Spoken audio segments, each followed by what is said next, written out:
Hola, ¿qué tal? Mi nombre es Jennifer Darberia Miranda Sánchez y el día de hoy voy a hablar sobre un tema fundamental en la psicología del desarrollo, que es la influencia de la herencia y el medio ambiente en el desarrollo humano. Y esto comprende cómo interactúan los genes y las experiencias y cómo esto nos puede ayudar a explicar por qué cada persona es única y cómo podemos favorecer un crecimiento integral a lo largo de la vida. Ahora bien, cuando hablamos del desarrollo humano, nos estamos refiriendo al proceso continuo de cambio y crecimiento que ocurre desde la concepción y hasta la muerte. Este proceso abarcará dimensiones biológicas, cognitivas, emocionales y sociales que interactúan de manera dinámica. Por ejemplo, Papalia en el 2017 menciona que el desarrollo humano es el estudio científico de los cambios sistemáticos y continuos a lo largo del ciclo vital. Por su parte, Mulsow complementa esta idea destacando que el desarrollo humano implica la expansión de las capacidades y de las potencialidades de cada persona, esto a su vez influenciado por la educación y el contexto social. En otras palabras, podemos identificar que el desarrollo humano no se limita solo al crecimiento físico de una persona, sino que también va a incluir características de la madurez emocional, de la autonomía, la identidad y del mismo sentido de la vida. Es así como a lo largo del tiempo distintas teorías han tratado de explicar cómo y por qué se produce el desarrollo. Por ejemplo, Piaget consideró que el conocimiento se construye de manera activa a través de la interacción con el entorno y que el pensamiento estará evolucionando por etapas conforme al niño madura. Por su parte, Erickson propuso que cada etapa de la vida está marcada por una crisis psicosocial que contribuye a fortalecer la identidad, mientras que Vygotsky destacó que desde una perspectiva sociocultural, la importancia del contexto va a determinar la formación del pensamiento, incluyendo a su vez a la cultura y al lenguaje. Entonces, la influencia del entorno social y del cultural van a determinar de manera importante cómo la persona se puede desarrollar. Finalmente, Doris Ortiz menciona desde el constructivismo que el aprendizaje y el desarrollo se construyen mediante la interacción entre el docente y el estudiante o entre el individuo y el ambiente. Estas son algunas de las teorías que lo que buscan es explicar desde distintas miradas cómo el proceso del desarrollo humano puede darse y de qué manera el ambiente puede generar algún tipo de impacto que pueda llegar a determinar las condiciones de crecimiento y de desarrollo de las personas. Ahora bien, sobre la interacción entre la herencia y el ambiente, pues tradicionalmente se hablaba de una oposición entre naturaleza y crianza. Sin embargo, al día de hoy sabemos que tanto la herencia como el ambiente están muy entrelazados e interactúan de una manera constante, es decir, no hay una interacción separada, sino que están en conjunción. La herencia entonces proporcionará el potencial biológico. Aquí vamos a hablar de la genética y de cómo estos pueden predisponer características como el temperamento o el ritmo de maduración o ciertas predisposiciones quizás a algunos padecimientos o enfermedades, mientras que el ambiente ayudará a moldear este potencial mediante la educación, las relaciones familiares, la nutrición y la cultura. Papal y Marterol, por ejemplo, señalan que el desarrollo humano surge de la interacción dinámica entre ambos factores. Es decir, la biología establece el punto de partida, pero el ambiente va a determinar o definir el camino que tendrá esa persona y de qué manera estas cargas genéticas o esta herencia genética pues va a ayudar a determinar y a marcar el ritmo del camino que andará la persona de acuerdo y de manera relacionada con su contexto o el ambiente en el que se esté desarrollando. Ahora bien, hablando específicamente de la influencia de la herencia, aquí nos vamos a referir a la transmisión de rasgos de padres a hijos mediante los genes. Como bien mencionaba de manera superficial en el apartado anterior, Esta carga genética va a determinar ciertos aspectos físicos, ya sea la estatura o el color de ojos, pero también va a traer consigo predisposiciones psicológicas, como el temperamento o la tendencia a la introversión, por mencionar. Papal y Martorell mencionan que los estudios, por ejemplo, con gemelos, tienden a ser una herramienta clave para entender qué rasgos tiene una base genética. Por ejemplo, la agresividad física o el nivel general de inteligencia puede llegar a demostrar una heredabilidad moderada, aunque nunca absoluta. Esto quiere decir que los genes pueden llegar a ofrecer algún tipo de rango de posibilidades, pero el entorno va a decidir, por decirlo de alguna manera, en cuánto de ese potencial se va a expresar. Esto, a grandes rasgos, la herencia no va a determinar el destino, pero va a generar un rango de posibilidades de cómo estas expresiones genéticas, dependiendo del contexto, puedan llegar a representarse.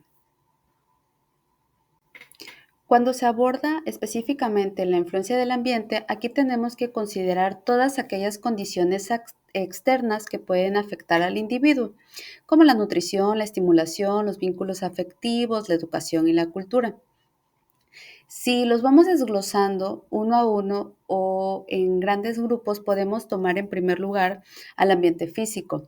Aquí vamos a incluir justamente la alimentación, el clima o las condiciones sanitarias en las que se desarrolla un individuo. Cuando abordemos las condiciones del ambiente familiar o social, aquí es donde se pueden formar los primeros vínculos afectivos, los valores y el sentido de pertenencia que pueden determinar cómo se relacionan las personas o los individuos en la sociedad. Y finalmente, el ambiente educativo. Aquí es donde la persona puede desplegar sus capacidades intelectuales y sociales. Sin embargo, también eso desde el lado positivo. Desde el lado no tan positivo podemos decir que una deficiencia puede llegar a determinar también cómo todas las expresiones genéticas van a no encontrar un camino o no van a tener un buen puerto donde puedan generarse beneficios para el desarrollo del individuo y van a tener que o van a influir de manera negativa en cómo interactúa con la sociedad y con el ambiente. Es así que factores ambientales pueden llegar a favorecer o a limitar el desarrollo. Por ejemplo, la pobreza, la contaminación, la negligencia o la violencia familiar pueden coadyuvar a que ciertas características no tan favorables se puedan gestar en el desarrollo del individuo. Sin embargo, o por el otro lado, el apoyo afectivo, la escuela y la comunidad pueden generar o pueden ser un entorno muy estimulante y seguro para compensar, por ejemplo, ciertas desventajas biológicas.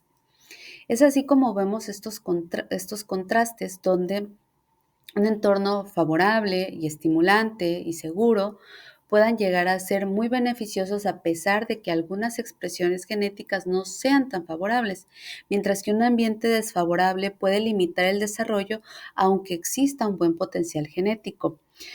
Eh, en complemento de todas estas ideas, Mulsow menciona que la educación, que es un factor externo del ambiente, puede ser una herramienta esencial para que el individuo actualice su potencial a pesar de que pueda llegar a tener algunas limitaciones heredadas o, por el contrario, un proceso educativo negligente puede llegar a ser una barrera para una persona que tiene un buen potencial genético y esto pues, puede truncar justamente su proceso de desarrollo desde lo eh, cognitivo y lo psicosocial.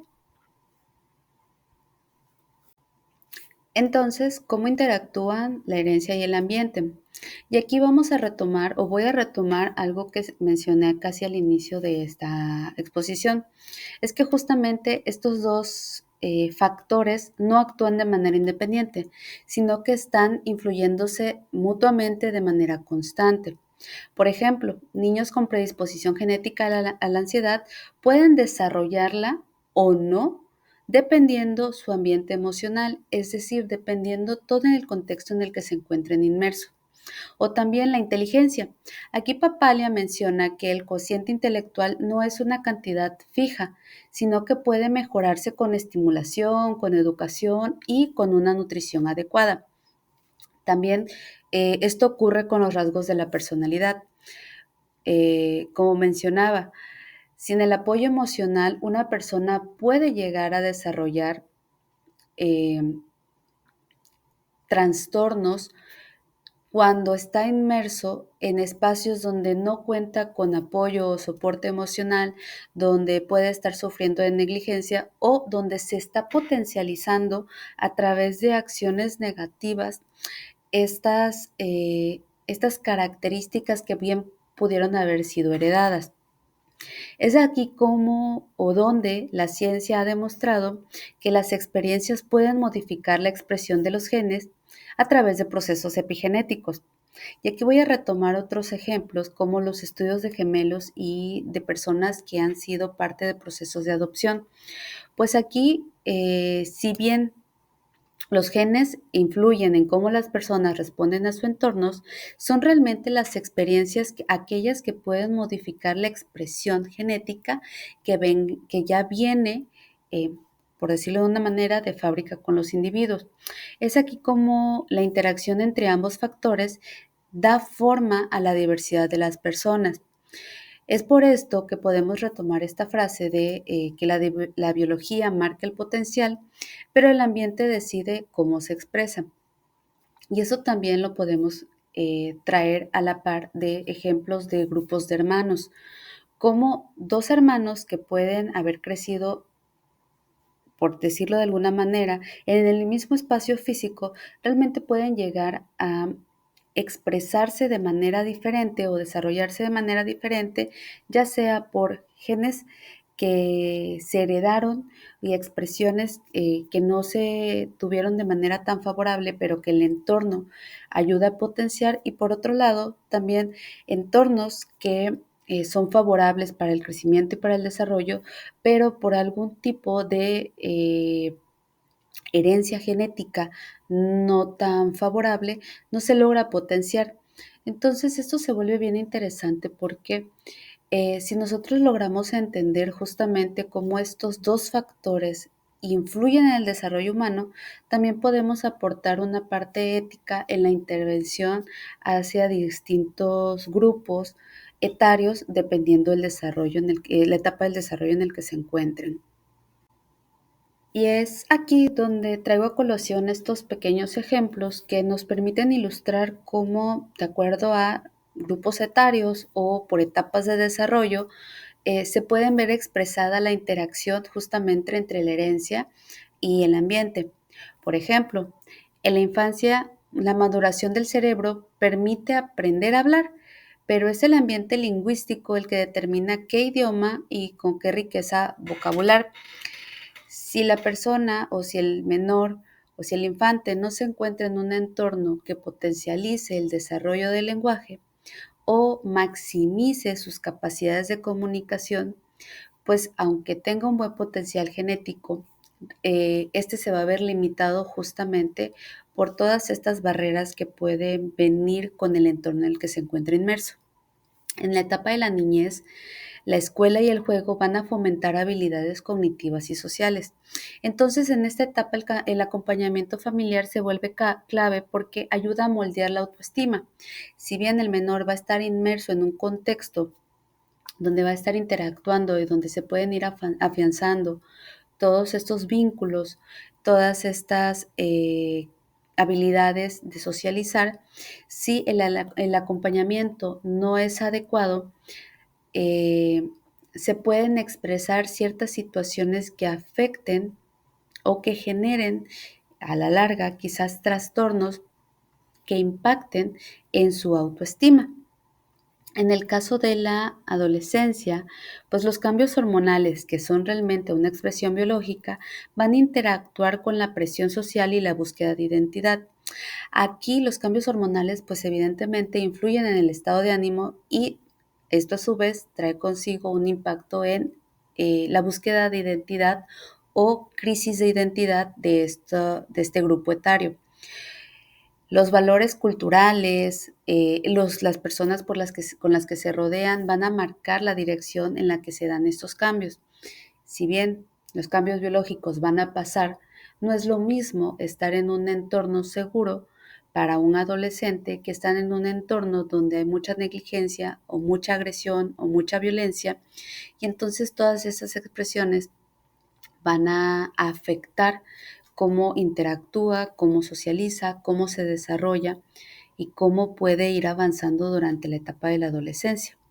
En el caso de la adultez, la interacción entre la experiencia laboral, las relaciones y el aprendizaje continuo van a moldear la realización personal. Es aquí donde se va a fortalecer o no el desarrollo profesional y personal de los adultos. Y los adultos mayores o en la etapa de la vejez vamos a ver también cómo el ambiente afectivo y la salud van a determinar la calidad de vida. Si bien la genética puede proteger o predisponer, a enfermedades o el desarrollo de enfermedades, sobre todo aquellas de tipo crónicas, un ambiente social activo y afectivo va a contribuir a tener un envejecimiento saludable. Es aquí donde se van a expresar pues todas las situaciones relacionadas con impactos eh, negativos o quizás no tan negativos en la salud, dependiendo de la vida que haya tenido este individuo. Sin embargo, todo el contexto en el que se encuentre inmerso, todo el contexto que haya cuidados, amor o expresiones de afectividad, actividad física, eh, van a ayudar o coadyuvar a proteger o a predisponer de una mejor o de una vida que no tenga muy buena calidad. Es aquí entonces donde podemos traer a colación un poco de la dimensión social en la que se encuentra inmerso el desarrollo, es decir, esta parte de que nos trae, perdón, a colación Roberto Espejo sobre, desde una mirada gestáltica, sobre cómo el desarrollo humano se da donde el individuo no crece de manera aislada, sino en comunidad.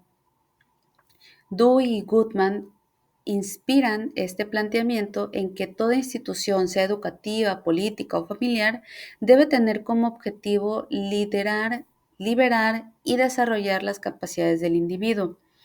Esto es que estas instituciones y la educación deben facilitar, el desarrollo, no limitarlo, por lo que la participación, la cooperación y la responsabilidad social se vuelven un espacio de fortalecimiento para la autonomía y la conciencia de uno mismo.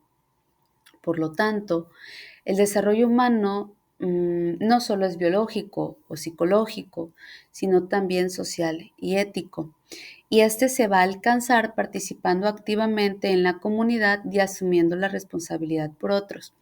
Justamente, no nos desarrollamos, de manera aislada, sino que nos desarrollamos en relación con el contexto, en relación con todas las instituciones sociales que forman parte del ambiente en el que se encuentra inmersa la persona, que tiene características heredadas y que éstas se van a potencializar o no, dependiendo del entorno y las interacciones con el entorno que tengamos.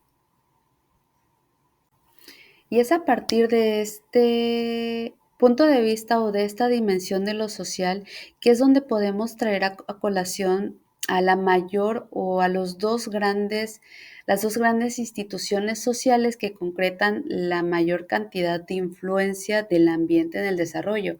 Esto es la educación y la familia. Por lo que Ortiz, desde el enfoque constructivista, señala que el aprendizaje se genera mediante la interacción activa entre el docente y el estudiante. Esto implica reconocer cómo los conocimientos previos crean experiencias significativas que lleguen a activar la curiosidad y a su vez produce una participación activa del individuo y del diálogo con su entorno. Nuevamente, es esta promoción que debe de haber desde la educación y también desde los entornos familiares para promover experiencias significativas que estimulen tanto las capacidades heredadas como las sociales y emocionales que el ambiente puede nutrir. Entonces aquí la escuela, por su parte, genera o la educación genera o trae consigo todos estos conocimientos que estimulen las capacidades cognitivas, como la familia que va a proveer o promover también los límites con el razonamiento, la autonomía progresiva y el afecto constante que vayan a favorecer el equilibrio entre herencia y ambiente. Esto cuando estamos hablando todo desde manera positiva. Cuando lo vemos desde la otra arista que puede ser no tan favorable, negligente, entonces podemos hablar de que la coerción o el abandono pueden llegar a inhibir el desarrollo emocional, a su vez impactando en las capacidades de aprendizaje, en la falta de estimulación de las capacidades cognitivas heredadas para el aprendizaje, en una limitación social y emocional del individuo que a su vez impacten en el desarrollo o en la capacidad que llegue a tener este individuo para desarrollarse adecuadamente y en relación con su entorno. Entonces, a manera de conclusión, podemos señalar que la herencia y el ambiente no son fuerzas opuestas, sino que son altamente complementarias. Reflexionar justamente sobre cómo la herencia y el ambiente interactúan nos lleva a reconocer que el desarrollo humano es realmente un proceso compartido. Como creo que he mencionado de manera reiterativa, o quizás con otras palabras a lo largo del desarrollo de algunos subtemas, la herencia nos da el potencial. El ambiente nos va a guiar o nos va a impactar o va a decidir cuánto de ese potencial se realiza. Por lo que comprender cómo esta interacción o cómo se dan estas interacciones nos permite mirar a estas instituciones que he mencionado como la educación, la familia, las políticas sociales, los espacios donde se construye el desarrollo humano, pues cómo todas estas interacciones influyen realmente de manera positiva o negativa en el proceso del desarrollo de un individuo. Por lo que ni los genes ni el contexto por sí solos van a determinar quiénes seremos ni de qué manera estará determinado nuestro destino, nuestro futuro, sino que la interacción entre estos dos grandes factores nos va a permitir construirnos como personas únicas. Como creo que he mencionado en algún par de ocasiones, el desarrollo humano se vuelve entonces un acto ético y social, pues implica crear condiciones para que todos podamos desplegar las capacidades sin considerar como limitantes algunas expresiones genéticas heredadas. Por lo que, retomando alguna de las palabras de Espejo, el desarrollo no es un logro individual, sino un proceso colectivo que se va a ver fortalecido por la participación y la responsabilidad social. Y esta frase de la herencia nos da el potencial y el ambiente decide cuánto de ese potencial se realiza, realmente es muy poderosa porque justamente nos pone en, en este punto de cuánto podríamos lograr si tenemos las condiciones y el contexto adecuado, o cuánto nos hemos visto limitados a pesar de tener todo el potencial, pero justamente el contexto no es el adecuado, las condiciones en las que nos desarrollamos no son quizás las más favorables para impactar de manera positiva o significativa en nuestras vidas. Por lo que antes de terminar justamente con esta participación, me gustaría sintetizar todo lo visto en las siguientes ideas clave. Primero, el desarrollo humano es un proceso integral y continuo. no se detiene, es desde que fuimos concebidos hasta que muramos. Considera absolutamente todos los factores del entorno en el que estamos inmersos. En segundo lugar, la interacción entre herencia y ambiente explica la diversidad humana. Por eso podemos ver de manera coloquial que ninguna persona se parece a otra, así vengan o así coexistan o convivan en el mismo espacio físico. Las condiciones en las que ese individuo está inmerso y todas las instituciones sociales con las que está en relación van a determinar o van a influir en cómo se expresan sus características heredadas y genéticas. Y tercero, tanto la educación como las relaciones familiares y sociales son determinantes para que cada persona logre desplegar su potencial. Es entonces por lo que es importante fomentar ambientes nutritivos en todas las áreas, en todos los aspectos, participativos y afectivos, para poder promover un desarrollo humano favorable a pesar de aquellas condiciones heredadas que no lo sean tanto, para entonces contrarrestar todas aquellas potencialidades heredadas que no han podido expresarse adecuadamente por estar inmersos en entornos o en ambientes negativos o en ambientes limitantes. Y de esta manera estaría yo cerrando mi participación. En la última diapositiva se pueden observar las referencias que utilicé para este trabajo, por lo que pues doy las gracias por su atención prestada.